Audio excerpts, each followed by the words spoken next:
So much, Karen.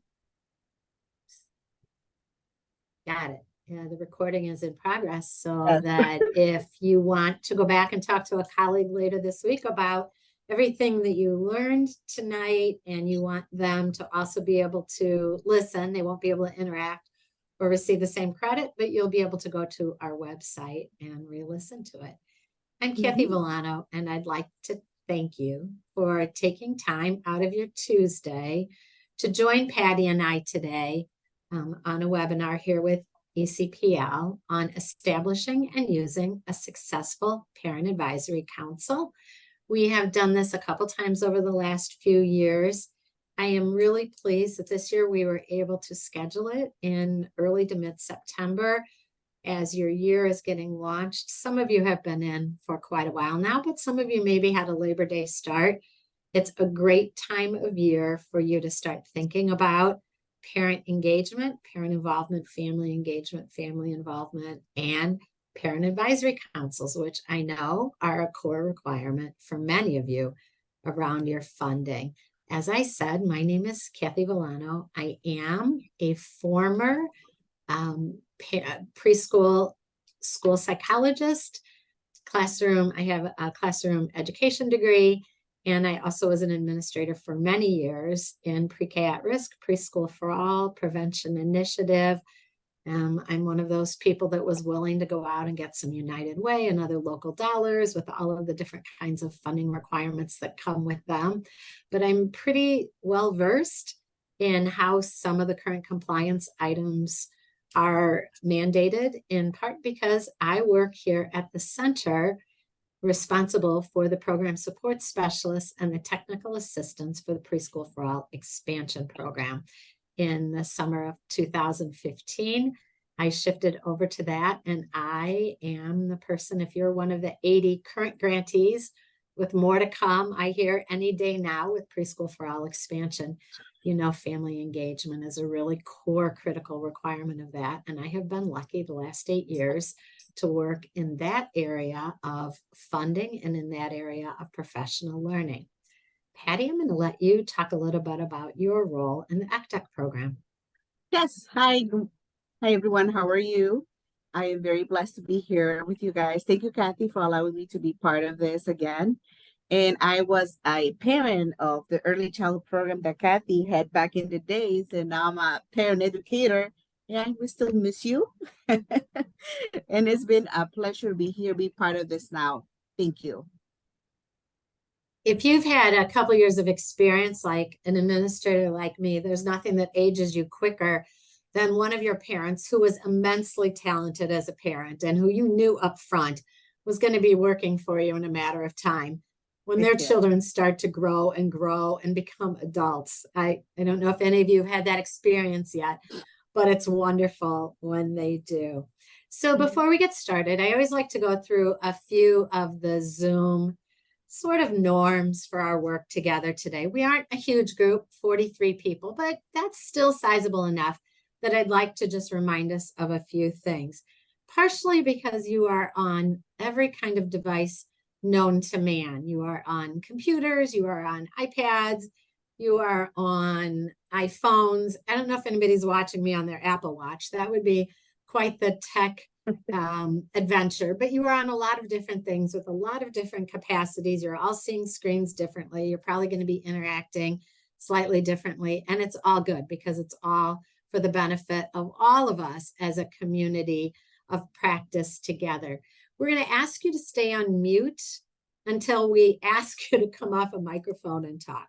We're only going to go to breakout rooms once, but when you go to the breakout room, please engage. I understand if you can't come off your video, but there's nothing sadder than when you have silent people in your breakout room. You don't know if they're there or not. Please at least come off mute and try to join in the conversations.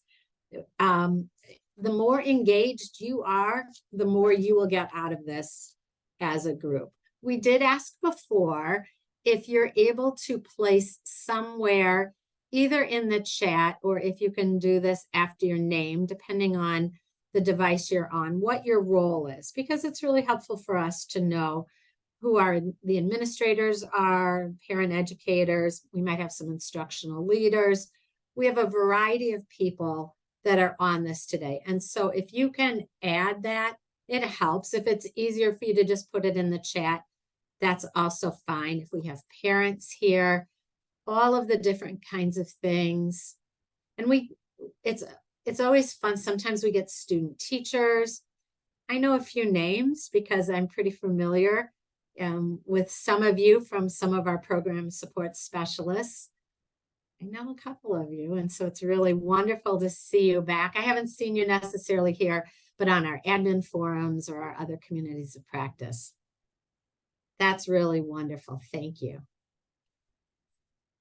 So this is a hand raise, and it's not necessarily the virtual hand raise.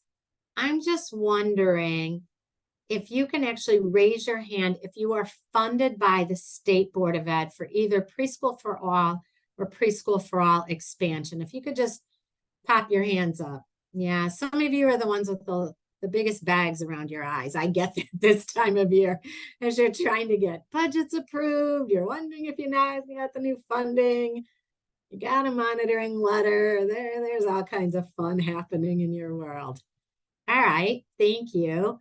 Do we have any Head Start people with us today? You have to lower your hands. I don't know if we have, if those are just linger hands or if we've got some Head Start, and it's wonderful. I saw that we already have some community preschool. Thank you for that. Do we have anyone who is something unusual that you want to talk to us about, that somehow this just captured you and so you signed up for it? You could come off mic and tell us what your program is about. We know PFA and expansion and Head Start, and we're just wondering if there's somebody who wants to talk about a different role that they have. Carolyn, do you want to tell us, or are your hands just up? No, I am happy to share, and I apologize I'm off camera. I'm actually taking this call outside of my work hours because it just feels so important to me. So I work for an organization called New Moms on the west side of Chicago, where we provide housing, job support, family engagement, doula services, the whole 9 yards to young moms under 24. And about 3 years ago, we embarked upon having a parent advisory council with moms who have graduated our program. So I am here to learn more about how we can do that more effective and really just, partner with them and get their voice and opinion. So I don't necessarily fall in these categories, but kind of, sort of, and I'm here. I would say kind of, sort of, in every possible way. You're not doing it because you've got compliance, but I bet you've got a board. I bet you got follow-up. I think you have people watching what you're doing. And I think all of the tips we're going to talk about today around how you address maybe barriers and struggles, how you really work to engage, how you keep people engaged, other people that you might want to bring to the table besides the graduating moms that just provide enrichment to what you're doing. I think that all works with what you're doing. And I hope that the other peers that are part of this can chime in, because many of us have played many roles in our professional and personal lives. And so, great. Thank you for joining us. And thank you for sharing. What a fascinating organization. And I'll probably be Googling it later.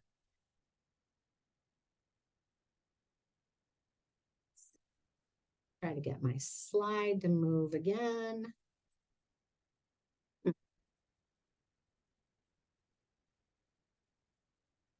All right, so we know you are all here for a reason. It's the start of maybe one of the craziest school years ever. You're likely buried with work to do, and yet you've signed up to be with us this afternoon. Thank you for your commitment of time. If you like, would you share one wish for this afternoon in the chat? Something you hope you leave this Zoom with. So if you have something that's really burning, you're here because somebody said to take this because it will help you with that. Can you type it in the chat? And then hit enter, and we will be able to see. Somebody has It's engaging parents. Yep. Cassandra. That's probably the obvious one, right? Rejuvenating parent leadership group. And ideas to make parent advisory boards more meaningful. 2 county programs, right? So you've got geography and distance and maybe 2 different cultures and climates. Parents, you're restarting a council. It ended pre-COVID. Yep. Always trying to just be better with parents, aren't we all? And first steps to start, absolutely. And new strategies. It's so fascinating how you can have such a powerful group one year and the next year you're all excited and that's not who walks through the door. Yeah, exciting and engaging. Oh, and welcome to your new role. We welcome the new people here and see what others are doing as far as bringing back parents, getting parents more involved. Okay, those are all really great opportunities. I'm excited. So we have some goals. That won't surprise you. We started out with some goals as well. So our primary goals are, the first is to assure that you're meeting compliance, especially if you're an ISB, State Board of Ed, PFA, or PFAE program. We're going to share the requirements or remind the requirements of what it has to be for the ISB funding. I know monitoring letters went out in August. If you got one, you're ready to be monitored. And if not, if you didn't get a letter, it's possible you're not being monitored this year. So that could be a relief. If you're not sure you didn't get a letter, but you thought you should have, I'm going to tell you to call your ISB consultant, but we will go through the compliance. Then we will talk about resources that are available from the State Board of Ed and Head Start to help you with your parent council and family engagement. Then we're going to talk a little bit about why parents might be hesitant to engage in family advisory councils. And then finally, we're going to explore together some of the ways you can engage parents to partner in strengthening your programs. As you listen and participate, we also encourage questions. The 2 of us are going to keep looking in the chat. We'll try to catch the questions as they come up. And of course, I'm going to remind you, it's an informal community of practice. So we all benefit from the ideas you have. Those of you that are doing this all the time, absolutely need to be helping us with ideas and recommendations. So I'm hoping that you have been to the State Board of Ed website before. I'm hoping you've seen it. Those of you that are working in school districts are probably really familiar with the State Board of Ed website. If you are a community-based provider, maybe not, but it is a repository of everything that's part of your state funding. When you get to the State Board of Ed website, you have to go down on the lower left to where student learning is, and you'll see down there in blue, it says early childhood. If you haven't been on the site for a while, it used to be up on the top as a quick hit. Now you need to go down. You can still type it in, but now you need to go down to student learning to find it. And once you get there, you're going to see a whole list of areas that this will take you to. So I don't know if you were even aware that all of these areas fell under the Early Childhood Division and Carissa Hurley at the State Board of Ed. So Prevention Initiative, Preschool for All expansion, kindergarten, multilingual learners, Birth to 3 continuity project. That funding has aged out, but all of the resources, all of the work that was done, the materials from the conferences, the pilot projects, all of the money that came with that federal grant is still housed there. It was a partnership with ISU. Early childhood professional development, not just that offered by us, but also that offered by other entities. The early childhood special education area, kids, those of you that are also responsible for kindergarten are probably deep in that right now. There is the RFP section where they have information about old RFPs. There's nothing out yet for 25, although it's in conversation. And then SIS. If you're in charge of SIS, it's a critical site. If you're not responsible for SIS, just be grateful. So I clicked on the early childhood preschool for all piece.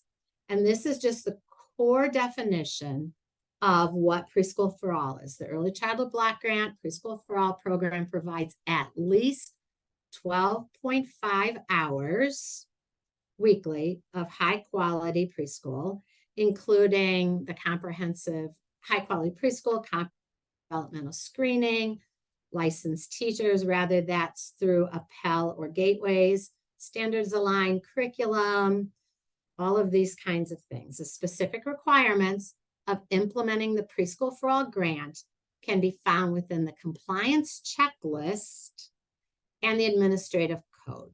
Items 1 through 20 on the compliance checklist are required of all programs administering the Preschool for All grant. If you're an expansion program, you know that it continues on for, I think, 17 more items, but items 1 through 20 are required for everyone. There was an update to the FY24 compliance checklist. It was only one item, and that item had actually been updated in the spring. It was compliance checklist item number 2. It now reads that children eligible for kindergarten, those who are 5 or older on September 1 of the program year, are not eligible to be enrolled in Preschool for All or Preschool for All expansion. Prior to this, children on IEPs whose IEP team determined another year of eligibility was appropriate were able to stay one more year in PFA or PFAE, but that is no longer an option. I think all the special ed administrators got that message last year. I think they went in and they modified the IEPs and they made sure that that was taken care of. If somehow you missed that and you're concerned because maybe you inadvertently have somebody, yes, PFA and PFAE. If you're concerned, reach out to your program consultant. Who is your program consultant? They are the one listed in your e-grant. If you don't have access to your e-grant, find out who does in your fiscal organization. Or if you are the administrator, you can call the early childhood division and they will look it up for you. When you get to the early childhood page, there's also a list of consultants, but like everything else, sometimes that changes a little bit. But if you have any concerns about the compliance checklist or anything, the consultants will always say, call us. They are really happy to talk to people all the time. All right, so let's dive into that compliance checklist. What does the State Board of Ed expect from you in these programs? They expect that you have developed and implemented a family education and involvement component. So the way that it works in a compliance checklist is on the left, you have the compliance numbers. It also links to the Accelerate rating for those of you that are still working on Accelerate. So compliance says there need to be opportunities for family ed and involvement, the opportunities for ongoing two-way communication. And then this one they threw in because they had to put someplace, and I think this is the only place they knew to put it, but it's really critical. Programs are free. You cannot charge families fees for anything. You cannot charge for field trips. You cannot charge for registration. You cannot require them to purchase 2 rolls of paper towel, a box of Kleenex, and a box of crayons. None of those things can be expected of that because the Preschool for All expansion budgets have designated areas where you are able to put those costs in. I'm not here to talk about your budgets and how they look at this point in an extended contract, but I am saying that if a monitor walks in and they look at the top of your cabinets and they see 20 rolls of paper towels and 15 boxes of Kleenex and 6 containers of hand sanitizer. And they say to your teacher, oh, where did those come from? And your teacher says, oh, we give our parents a list of things that they must contribute to the program. Technically, you have created a situation of conflict around compliance. So that's all I'm going to say about that. Documentation examples are just that, examples. You do not need to do everything listed under documentation example. You need to have evidence, but you do not need to have everything that is listed. Please do not lose your mind around, do I have everything that I need? If you are an expansion program, not preschool for all, half day, a full day program, this is a really, really important item. This is the mandate and the requirement. Don't try to capture this in your notes. You can just go right to the ISB site and pull it up. And if you haven't pulled it up, you probably want to pull up at some point, not today, but at some point, the compliance checklist, just to make sure everything looks pretty good on your end. So the compliance, this is an actual requirement. You need to have a parent advisory council. You can call it whatever you want. You can merge it with an existing PTA as long as the early childhood components stay in place. So if you are in a pre-K to 3rd grade building, pre-K to 5th grade building, and you want this to be part of it, you can, part of the larger one, but you've got to make sure that the early childhood requirements are met as part of the advisory council. Rather, you can embed it into that full agenda, or you maybe have your early childhood parents come a little bit earlier for the early childhood part, however that works. But we have had people say, I don't want to have a parent advisory council and a PTA and a whatever, bilingual council. It's fine as long as you meet the compliance, right? And so what is the compliance? You have to notify parents of the opportunity to participate. You have to engage through multiple methods. The Parent Advisory Council should include classroom teachers, school and center level leadership, and community members. You have to meet at a minimum every 2 months at times and days that have been determined. Input from families. You have to have the necessary programmatic information to help parents understand and inform program policies, procedures, and to make substantive suggestions or express concerns. Community Parent Advisory Council members should be connected to local collaborations and community groups, and families should have opportunities to participate in a variety of leadership opportunities throughout the year. We're going to get to these as discussion topics. Documentation examples are there. So you're going to look at them. I would say if you're a PFA program, you'll want to do as much of this as you can. I know lots of PSA. Can you combine PI and PFAE? I think you can if you're thoughtful about making sure that you hit the targets of what you need for both. I mean, there's nothing better for growing PFAE than a good PI program, right? I mean, I know so many PFA and PFAE programs that write for a PI grant, not only because it's so critical in our communities, but because it's the pipeline to PFA and PFAE. So yes, I think, and there might be times maybe to split the meeting so that you could talk about some maybe parents as teachers things or doula things or those other healthy family things that maybe are a little separated from the 3 to 5 agenda. But sure, absolutely. I think some of you are serving dual roles anyway, or triple roles or quadruple roles. So that, and some of your families also might have a little one in one program and another one in one program. And if you're providing childcare, they're going to come and take advantage. So yes, I think as much of this as makes sense for you, you should do. Okay, so documentation of family engagement. Ugh, like, yeah, I joke that I have a meme for this, like how people are documenting what they're doing in their programs. But for the people that are new here that need a little bit of support, I've already overloaded you with the idea of documentation. Can you just type in the chat how you're documenting some things in your program? How are you documenting?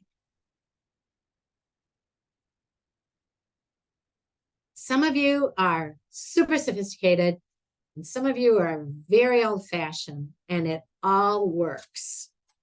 So let's talk about this first. How do you document what you're doing? Yep, newsletters, announcements. You upload everything into Google, and you've got a compliance folder there. Yep. And when monitors come, you do not print everything out of your Google folder. Dear Lord, please don't do that. Monitors will go into Google folders if you can give them the access. Don't have your monitor come to the site where the internet never comes up, right? Family tracking sheets, sign-in letters, Learning Genie, sign-in sheets. Yep, parents as teachers, Penelope. Oh yes, I remember Penelope well. Listen, they're all good systems. Ready, Rosie. Now, if you're the person with a 3-ring binder, also still fine. Seesaw, all of these kinds of things. There is not a wrong answer here unless you get a letter in April saying a monitor is coming and you didn't do anything and you don't remember who came to what meeting, you never created an agenda for the meetings, and you're spinning backwards.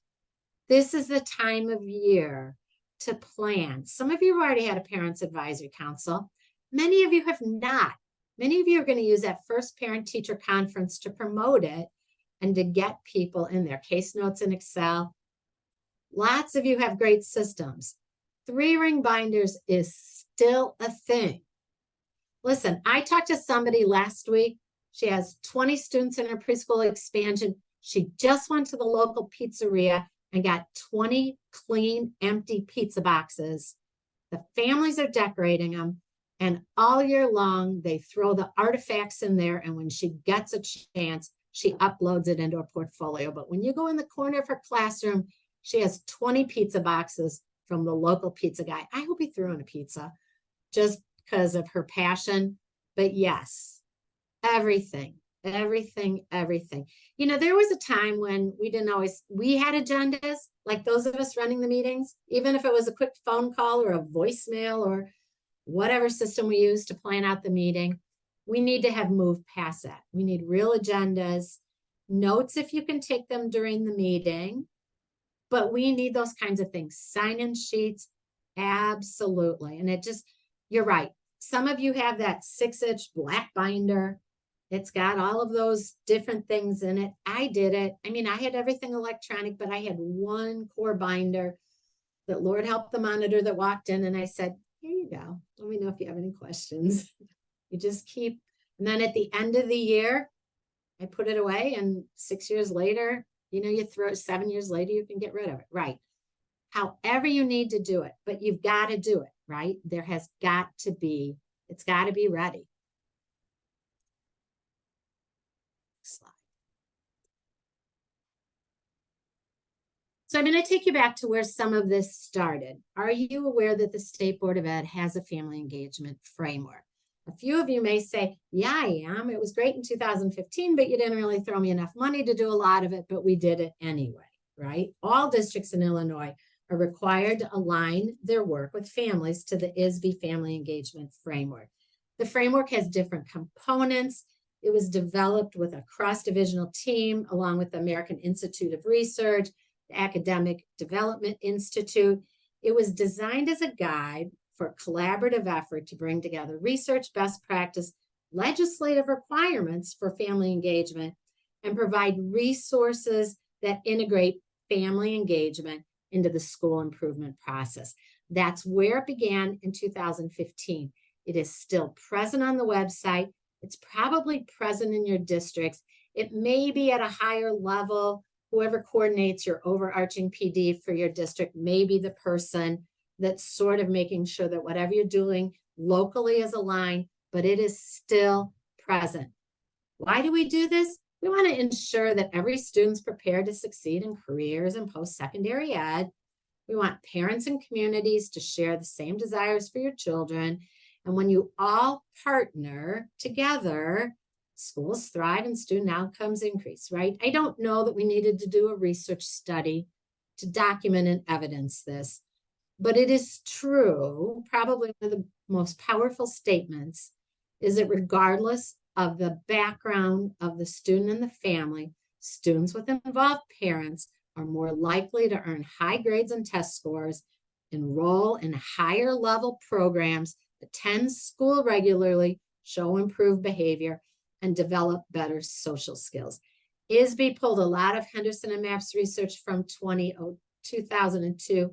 There is more that is current. It all agrees, though, that this is critical stuff. So in the family engagement framework under effective practices, they divided it into 4 main principles. You can go on the ISB website to see that, right? You need a family engagement system. You need to foster a welcoming environment. You need to engage in ongoing, meaningful two-way exchanges. You have to include parents in the decision-making. I would say in early childhood, we have always been ahead of this curve. I think at some levels, as students age into the system, sometimes family engagement has not been as intense or has maybe dropped off a little bit. And some of you as parents might be nodding. I think some would say the younger the child, the more engaged families have been, but the better schools continue to do this right. And your engagement has to be linked to learning and healthy development. There's actually a matrix that your district probably uses. You may not know they're doing it, but they actually do this that supports all of this. There was also for a long time, it's probably in a closet somewhere, a laminated trifold family engagement K2 guide. There is talk of it coming back.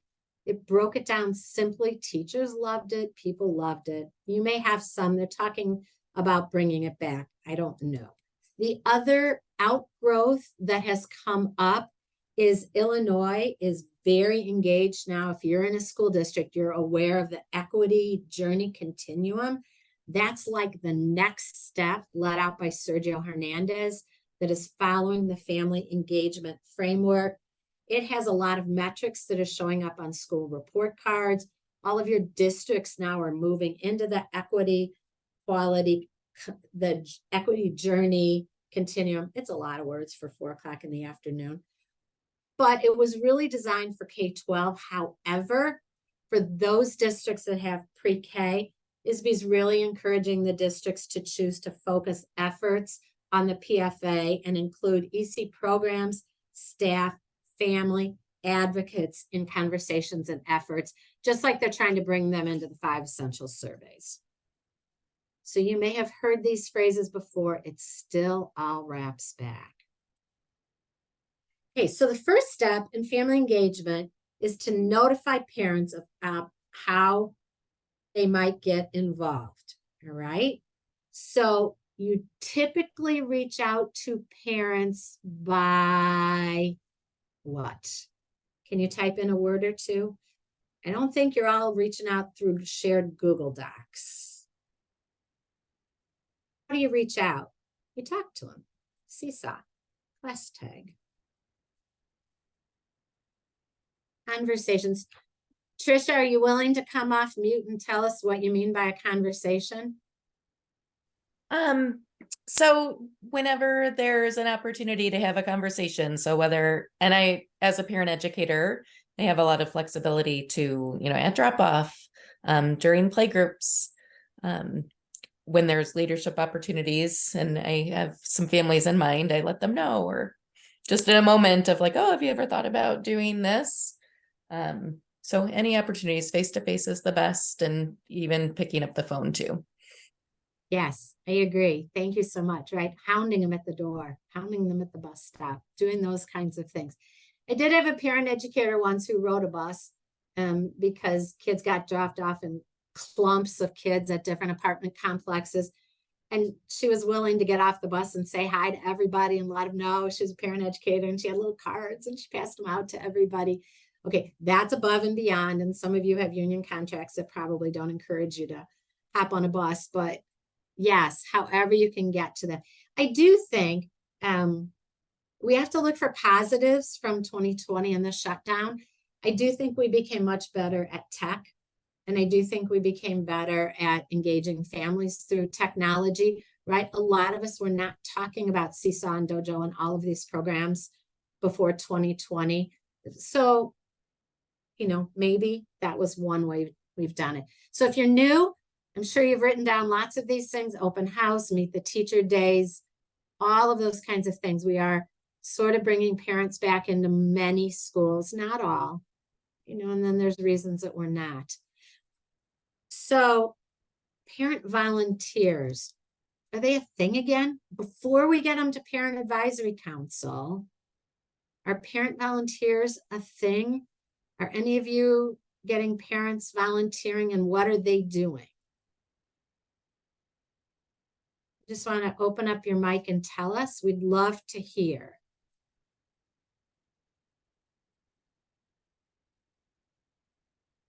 Type it in. Yep, right. Halloween's coming. Mystery readers. So much fun. Class parties, if you're doing them, mystery readers once a month. Yeah, teachers aren't quite ready to have them in, right? Daughter who's a kindergarten teacher, she just went through the stress of selecting who she wanted to be the head room mom from the 12 who volunteered to be the head room mom. Kinder's a little different. Family of the week, field trips, volunteering in classrooms. Yeah. The kinds of things they can do as a volunteer. Everything from reading to just sitting in a center, right? Just being there, maybe doing native language reading. Oh, maybe a few rooms are back to baking and cooking. I don't know if your schools are. But some people are as if nothing happened between 20 and 22. Circle time. Yep, projects. Oh, clothing bank. Wonderful. Oh my gosh. And is this not the time of year to reach out and say, if your children outgrew snow pants, winter coats, boots, would you send them in? We would love to take your old outgrown clothes and we'll do a swap. Yeah. Oh, what a great one, a clothing bank. Okay, those were some pretty powerful examples. Thank you for that. Now we're going to do our one breakout room. We're going to send you to breakout rooms, and we would like you to talk about, I think universally we're going to say COVID was a barrier. Let's move on from that. But what have been your barriers to parent involvement and family engagement, and how have you addressed them? We are going to give you 10 minutes, and then when you come back, we'll see if we can get some people to share some ideas. It's probably going to be some same, but we might get some unique ones. So are you ready? We're going to have Karen send you to the breakout.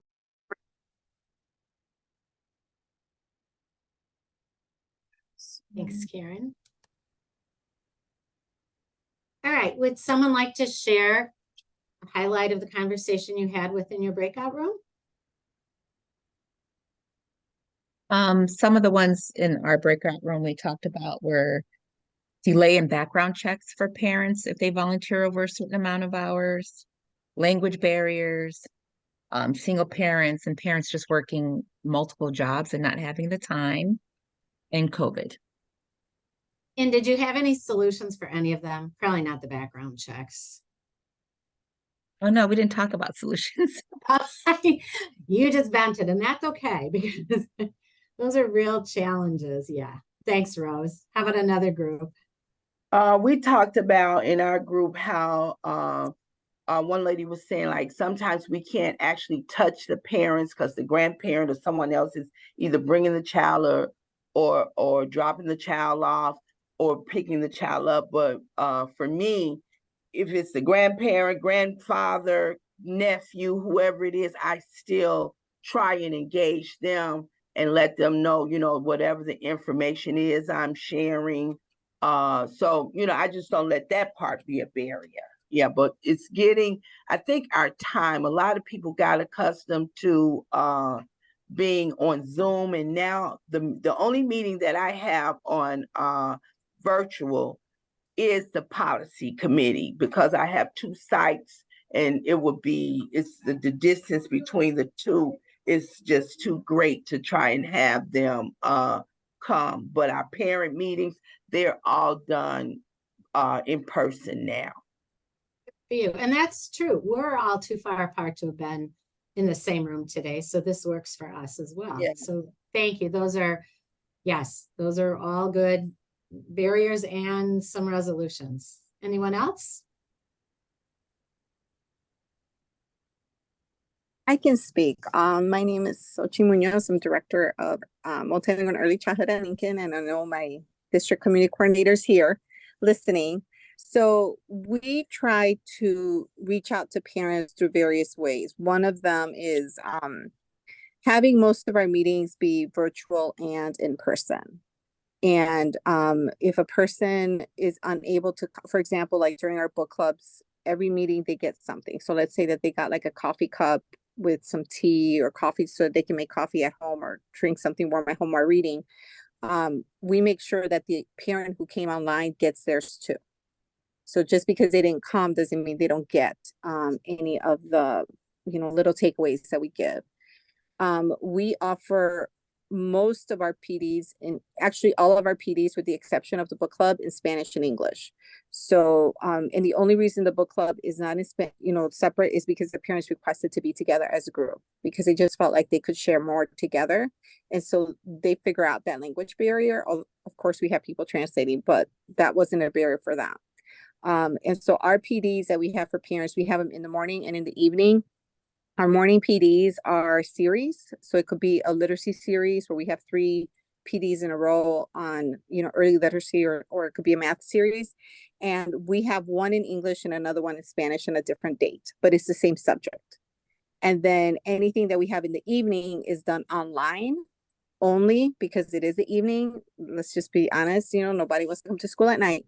So those are online and those are standalones. And we also offer them in English and Spanish as much as we can too. So if a parent, let's say we're doing it on, parent teacher conferences and questions you should ask, we have a room that's in Spanish and a room that's in English. And so then we just push the parents to where they need to go. So everything we do, we try to do them in both languages, different time frames, so that we're accommodating everyone, and online and in person, so that even though they may be working, they're listening and participating. And we always give them something. They always have some kind of takeaway, always. Yeah, my work is done. Thank you. Those are all great ones.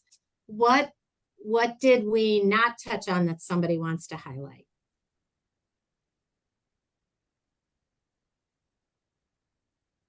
The reality that unfortunately some do not think that it's a priority.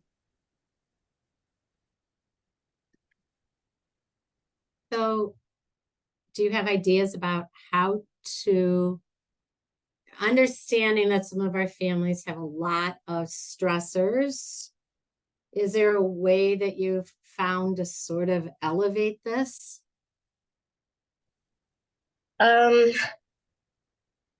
So trying to get them excited about things that are happening with their child in their classroom, with their development, especially if it's a child that came to us like very quiet and in their shell, and is becoming more open and outgoing, and then just kind of daily trying to just make contact with them when they pick up or they drop off, just a smiling face, just to make sure that they know that anything that we bother, for lack of a better term, bother them with, is something that we feel like, you know, is a benefit to the parents in our program, the families in our program, and that we love their kids. So whatever we're doing with them has a purpose. All comes back to relationships, doesn't it? Right. Trust and relationships and building those reciprocal circles between home and school, right? Any last additions? I want to make a comment in relation of what Charmaine said. In our building, the welcome that we give to the families is very cozy. Then the families, every morning when they come, they receive that treatment that they are super important in the school, and they take part of the school, that they, with their ideas, with their opinions, and with their attendance to the school, they be motivated to come back. Nice. Then it's very important, and this is a personal opinion, that when we receive a parent in the building every morning, make that contact joyful for that family. Yes. And it's the best way to do that is stand up in front of that door and welcome the family with a big smile, and they're going to feel that they are very important. And when the families feel that way, they change. We win the trust of that family. We win the respect of that family. We win the support of that family. And that family is open to say, I'm here for you. I'm here for my kids. I'm here for the education and the growth of this community. Believe me, it's very easy to earn and win families to join you and have the respect of them if we treat them with the same respect and love that we treat our families.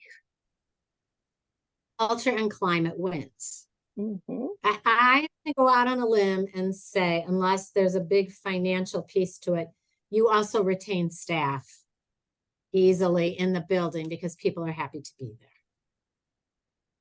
I agree. Yeah. Those are good points. Yeah. Yeah. You get their buy-in. Yep. Thank you. Yeah. All right. So I think we were able to get through a lot of this. Let me take you to the next slide. You know, we used to just talk about it being a language barrier or being a cultural barrier, but I think there's more to it now. There are more nuances to getting parents in. They don't have a driver's license. They don't have background. There are just a lot more complicators, but I heard you bring them out on the table. So people that are isolated and thinking nobody has to deal with this in their program, you have now heard across the state that everybody is dealing with it, and we're working on it, and we're doing the best we can to try to get around some of these barriers, but we've got to engage the parents. As a part of your school year planning, remember that your parent advisory committee meetings are supposed to meet an expansion, a minimum of every 2 months at times and days that have been determined with input from the parents. That also could include the location that you're holding your meetings in. I can't speak to your availability. You may have the availability to do an evening or a weekend. You may not. You may have the availability to bring parents into an extra room in your center. You may not. You know what your options are, but you've got to know those options. So if you're an expansion program, you're probably looking at a minimum of 4 meetings a year, maybe 5, and you need to look at when you're hosting these meetings. Incentives, if you've got the budget to feed them or you can get an external funder to feed them, great. If you've got a way to provide childcare, great. Those are local decisions, but ask the questions or do the research before you determine it can't be done. Boy, if I knew there was a cup of tea waiting for me in a mug, I'd be at every meeting, right? So they're little things, but they really do go far. At least one of you said you really are beginning at the beginning. And so ISB, of course, is a wealth of resources. but I really also want you to look to Head Start. Head Start's parent and family engagement outcomes are outstanding. It's easy to find this information and it's easy to talk about it. When you're creating your plan, if you're like, I don't know where to start with creating this written plan for family engagement, look to the 7 Head Start parent and family engagement outcomes. Family well-being, positive relationships, families as lifelong educators in learning, family engagement in transitions, connections to peers and communities, families as advocates and leaders. Lots of things out there easily found for Head Start. The second key compliance note for expansion is that the Family Council include classroom teachers, school and center level leadership, and community members. And I'm wondering how you're feeling about this. Who's normally at your parent advisory council? Is it parents and you? Do you occasionally have a guest administrator, or have you really been able to go out and draw this larger group? I'm thinking there's going to be a lot of silence, because I'm thinking historically, we see whoever has the wonderful job of running the parent advisory council and then the parents. Yep, me and the parents. Yep. And if you're preschool for all, adequate. If you're community-based, adequate. If you're community childcare, adequate. Charmaine, do you have a question, or did you want to add to this? I see your hand up. Yes, ma'am.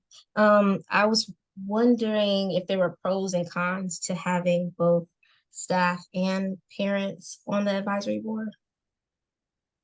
Does anyone So I have? would say there are only pros. Okay. And the pros are teachers matter. Not all the teachers. Maybe they can rotate. Parents might have questions. Teachers have content to add. We're going to talk about that when we talk about how meeting agendas should be created. There is definitely a reason that you want teachers to be at the Parent Advisory Council. For one thing, it's a friendly face, or if it's not a friendly face, it should become one. I have you not had parents who've never shown up for a parent-teacher conference, but when you have the Saturday fair with free food, every parent shows up, and you're like knocking your head against the wall because you're begging parents to come to an advisory council, but 2 of them showed up on the day the Jumpy House was there. Teachers are the connection. Sometimes parent educators are as well in expansion when you're doing parent goals, but you really want them. And you might want a community member. Sometimes an advisory council that has a dentist is really popular. We invited a mayor once and he came. He was excited to come. We invited a legislator once. She came. She was excited to come. They need to do community outreach too. So think about doing that. I know this is kind of how you feel about it, right? Like the storm clouds. Ugh, do you have the energy or don't you? And then the written plan that talks about collaborating with other members of the community. You might say this has nothing to do with my parent advisory council. I would say it does. Your grant that you wrote that got you money, and I'm using you sort of generally. You may have been up all night eating jelly beans and Snickers and drinking Starbucks writing a grant to get this money, or somebody over in that office did it and now you're just trying to figure out how to get it implemented. You have in that RFP a promise of a collaboration with community members. It should have a signed MOU with Head Start. And then everyone else, you decide if it's an MOU or if it's a letter of agreement or a letter of collaboration. Everybody's going to define it differently. But it's easy to tuck into there that some of your community members might also occasionally attend a parent advisory council. And we're asking our parent advisory councils to be connected to these local collabs and community groups. You have a grant, and in your e-grant, you've listed community collaborators. Again, I'm using the word you. There is actually a place in IWAS where you've listed community groups. let's ask them to do this. Patty, in your parent advisory council and in your community collab, what's the crossover? I'm going to give you a minute to talk about that. Yes. So our Early Childhood Developmental Enrichment Center, that's what ECDEC stands for. And the fine, we do also the 0 to 3. We also do doula now. We just started doing doula now. It has been around for 30 years, and I've been with the program close to 10 years, probably a little more, because I started with 0 to 3.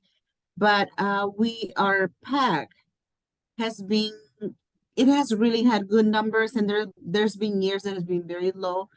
But our secret is like Miss was it Marty that shared about having the cozy welcoming.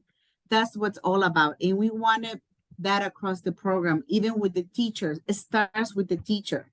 It has to start with the teacher, because you want your teachers to be able to invite, tell mommy, we're going to have a meeting, mommy's going to have a meeting this coming, let them know. They send notes home, making those connections. Once you get those parents, you will see those parents that come to everything that they do at the school. The nights at the library, that they do a community night, when they come, those are the parents that you want to target.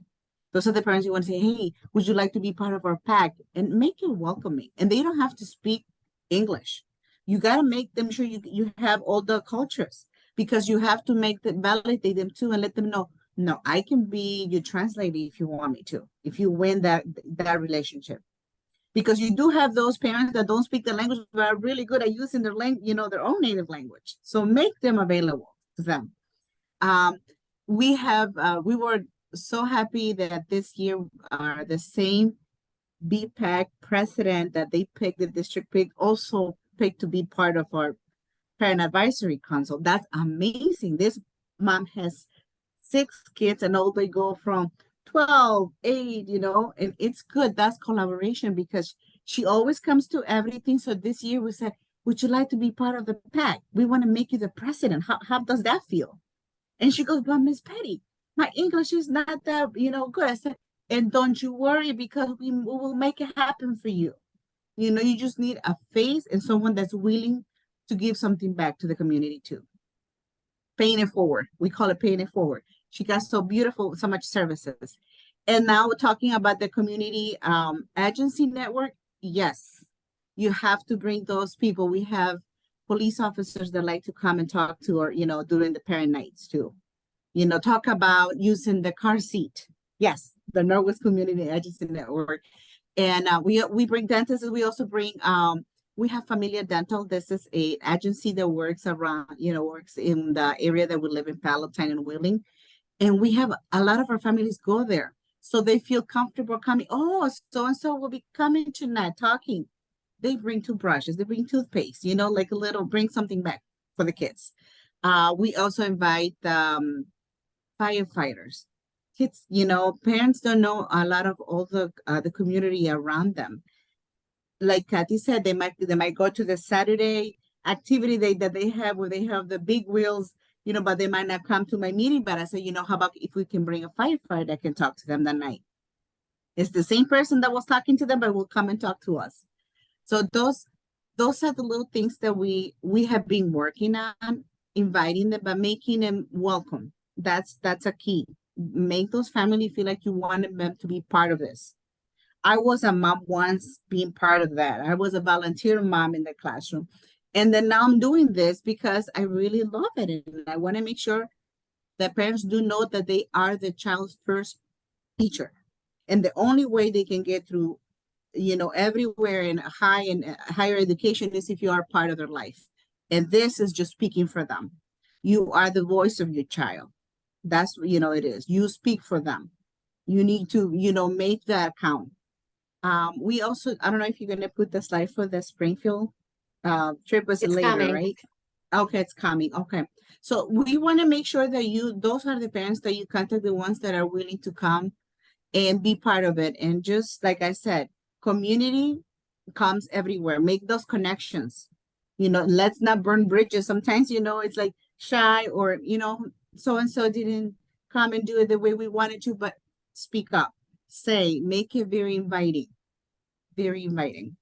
Yep. And in terms of documentation for your community agency, Mhm. maybe it's just a simple page that Yep. people fill out. You keep it online on your website, so it can just be updated. Like the Palatine Police Department, here's their email, here's their website. Anybody can have access to it. These are the services. There's a fee, there's not a fee. You have to keep it pretty simple. Yes. Policies and procedures. The State Board of Ed expects your Parent Advisory Council to know about policies and procedures. So you'll have to decide which kinds of policies to share with parents. I'm going to say at the top of the list is probably attendance, right? So they are good messengers around some of those kinds of things, or procedures. My child is absent. Do I need to call you? Do you care? I don't need. There's lots of different kinds of procedures. You know, the mom's not going to be home. The person who's getting them off the bus is changing. What's the procedure for that? There are a lot of those kinds of core things that the Parent Advisory Council members should be informed about. For one thing, they talk to everybody else. They talk to the people that aren't there as well. So they are also your messengers in the community. You can share them during these meetings. You know, they don't always come. You're not always going to be playing games and passing out things, but as many different ways as you can message some of these, and empowering your PAC to do that is really important. You also want to use your Parent Advisory Council as a way for sharing concerns. It is not the gripe committee. It is not the complaint committee, but it needs to be a place where maybe they can ask questions about standards. Maybe they want to ask questions about curriculum. Maybe they want to know why this parent gets a bus and that one doesn't. There are all kinds of concerns that parents might have that are appropriate to ask with their children as they're coming into the gateways of school. This is the entrance for some. So I would encourage you to have a place on the agenda for questions, or if parents want to send them in ahead of time, you can decide how to frame them to bring them up. This is not the place to complain about a teacher. This is not the place to complain about how discipline is being addressed, but it might be the place to talk about the pyramid framework. It might be the place to talk about expectations. Those kinds of things can appropriately be addressed within this group, and then the message goes out. You also want parents to feel like their ideas matter.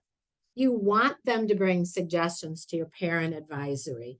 You want them to understand that there's capacity for your program to grow and for your Parent Advisory Council to grow, and that things that they think are important are also important to you. So don't ever not let parents bring ideas. It's really important that parents understand that they're part of this puzzle, and it's a puzzle, and none of your puzzles look this good yet. I think you're all working on them, unless you're lucky enough to have parents who are in their second year, right? So Patty talked about that. They were there 1 year, then they come back another year, and then they grow the leadership. It's harder if you only have 4-year-olds because they're one and done. Now, if you have PI and you had a leader in PI, maybe they want to sit back a little their first year in PFA. But you know, eventually they're going to step up, and you do want them to take on some leadership. So leadership, how do you get them to be leaders? So maybe it's as simple as helping you develop the agenda for the meeting. It might start very simply with those kinds of things. Maybe leadership is having them talk with their friends and neighbors about things they want to put on this. But there are bigger leadership opportunities that are going to come out through the year. There are local and state opportunities every year. Start Early, formerly known as Ounce of Prevention, Illinois Action, and some of the other organizations set up advocacy days in Springfield. They will provide the bus. They will provide the training. They might provide lunch. You get a really cool t-shirt. You get to go to Springfield. You get to meet your legislators. A year ago, was early childhood also not recognized from the floor that day? I think they actually did those kinds of things. You know, your local elected officials have office hours of sorts. We've had parents who have stopped in to talk to their local legislator. I always say the fall is when you thank them. The fall is when you want parents to go in and say, thank you for this opportunity. Thank you for the classroom. It's only been 2 months, but I cannot believe how much my child has learned. I was scared to send them. They love it.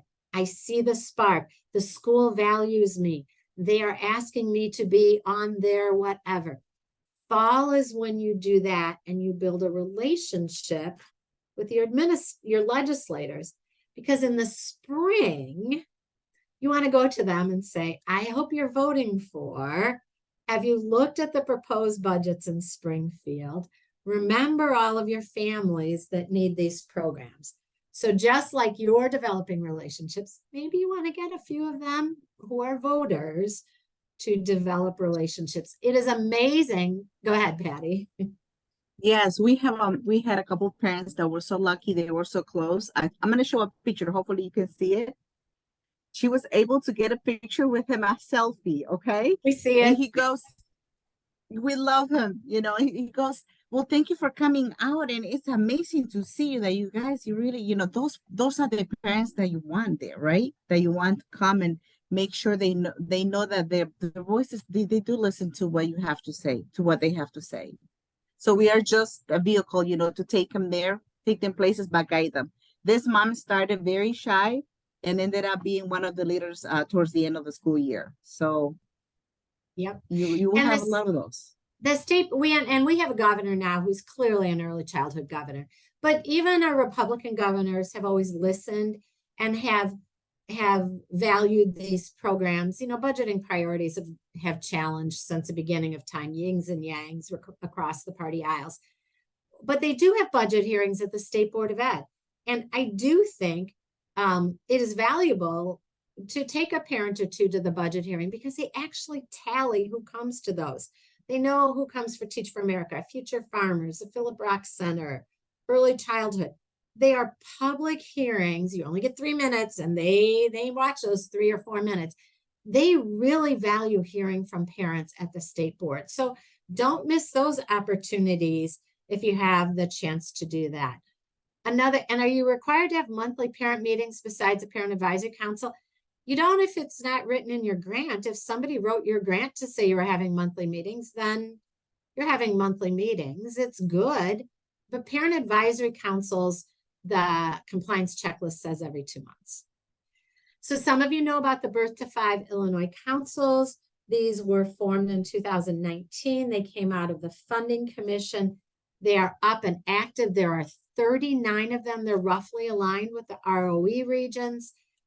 They have a council that is an action council that is always seeking membership. Then they also have family councils. They are engaged and active. They are on all of social media. I happen to live in North Cook County. All of them recently released 2 years worth of data on the local regions. You can go into those regions. You can see the data of the needs assessment in your region, which is driving a lot of the funding initiatives. So if you haven't gone into this, you need to go into birth5illinois.com. Every late summer and early August, they also send out, they ask for a 2-year commitment and they're staggering them. They too are looking at family council memberships.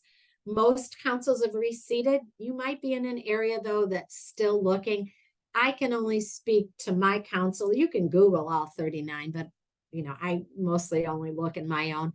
They have been busy. They have taken this regional assessment and they've been publicly presenting the data at village board meetings, at libraries.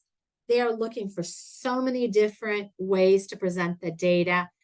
As a state entity, I wanted to let you know that they also have a $600,000 pool of money to support existing local early childhood collabs. They are going to be awarding grants of $50,000 to $80,000 across the area Their ultimate goal is for the collabs to develop strategies to increase enrollment in programs and services, but they have money to give out. The application deadline is October 27th. They're going to turn them quickly, and these grants will be spend downable from November through June. You can get more information by going to birth-to-5il.com. If that's something you think, a little money, go there. I can't speak to it, but I can tell you that they're there and they are looking at more membership. We at ECPL are here to support you any way we can with all of our different professional learning, including our statewide PD calendars. We have updates to the WIDA early learning years. Our Learning at Home website has at home and on the go activities. If you're struggling with something to give the parents to take home to do, we encourage you to visit our website, see all of the free professional learning opportunities that are there, but also the at home and on the go activities. I also would be remiss if I didn't promote the fact that on October 26th from 4 to 5:30, Sandra Ararat, who is one of our PFA coaches, and Marlene McKenzie, who's one of my program support specialists, are actually doing a webinar on family engagement and the family engagement framework. So if you want to send teams to something to pick up more, that's another opportunity. I think you all know about the Illinois Resource Center. That is the statewide grant, actually also housed here at the center. They provide an array of professional development and support services for teachers and admins who serve linguistic and culturally diverse students with an emphasis on English learners. They really are, I would say, a little pre-K through high school, but they also have all kinds of other things you might want to be on. They have Wednesday chats. They sponsor the Multilingual State Conference, which is offered in conjunction with ESSA. There are often early childhood sessions. That's in December. The Bilingual Parent Summit in May is a monster event where they present parent trainings last year in 11 languages. When that comes out, you got to hop on it fast or you won't get your parents in. But that would be another opportunity for you and your families to come. Lots of good things happening there. The Illinois Early Learning Project, I'm sure your teachers know about it. So many tip sheets in so many languages, so many resources, way to engage families. Again, if you're struggling with exciting things to bring to parent advisory council meetings, all the standards, all the learning, all the areas that you could possibly do, all the fun at home, talking about so many different things can be found there. All of these different tip sheets, free, downloadable, funded by the State Board of Ed. They are thrilled. And if you need something and they don't have it, ask. I think you're familiar with StarNet. StarNet is our statewide provider, primarily focused on families and professionals who work with young children birth to 8 who have disabilities. I think most people think of them as preschool, but they really do go down and work with early intervention, and where appropriate, they roll into the primary grades. They also fund scholarships. I know they're still looking to give away some scholarships for the October Sharing a Vision Conference. If you wanted to go and your district can't afford it, they've still got some scholarships. But they too have all kinds of things coming up virtually and in person for families. So I know most of your PFA and PFAE programs are inclusive environments. If you feel like you could benefit from additional resources, StarNet might be the place to go. Oops, I went too fast. This book is outstanding. If you're still looking for your book for your, maybe you do a book study every year, I highly recommend this one. It's brand new. So many different lenses on families and educators working together, talking about biases teachers have, equity, feelings that teachers have, how parents feel coming into schools. Just so many ways of doing this. And again, Head Start. I have to remind you often that Head Start's resources are deep and rich. They've been doing this. I actually found it on Amazon. NACCE sells their own. They also sell. So you can go to the NACCE website. They sell everything. And if you're a NACCE member, there's often a discount. So I would go there. And Head Start, you can just Google it. It's everywhere. And one more partner in Illinois, Illinois Action for Children. Are you aware that they've got a community system statewide support grant that every year provides targeted supports to communities, to community organizations that are trying to do a variety of things? I'm pretty sure ECDEC used it once to help build up a more robust community network in partnership with a variety of other peoples, but I also know one of our collabs down south used it to investigate wells and well water and how it affected their community. So do not be remiss in also reaching out to Illinois Action for Children, the C3 Systems grants.